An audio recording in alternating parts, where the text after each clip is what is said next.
Top 3 exercises that could help increase life expectancy and improve your overall quality of life. Number 3. Walking. Researchers at Brigham Young University who studied the DNA of nearly 6,000 adults found that 150 minutes or more of walking each week increased life expectancy by about 7 years over those who are sedentary. Number 2. Yoga, stretching, and meditation. Dr. Khalsa, an associate professor of medicine at Harvard Medical School, claims that you can influence gene activity and regulate cancer cell growth through lifestyle modifications. At a cellular and molecular level, yoga, meditation, and breathwork can ignite significant change. Number 1. Weight training and body weight exercises.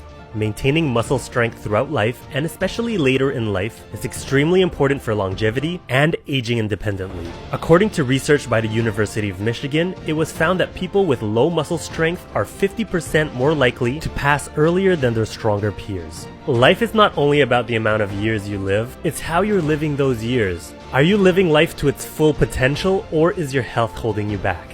Let's be real here, any form of exercise can help increase life expectancy and improve your quality of life. Do what you enjoy. I know I'm going to keep staying active for the rest of my life. I hope you will too. There are so many beautiful things to experience.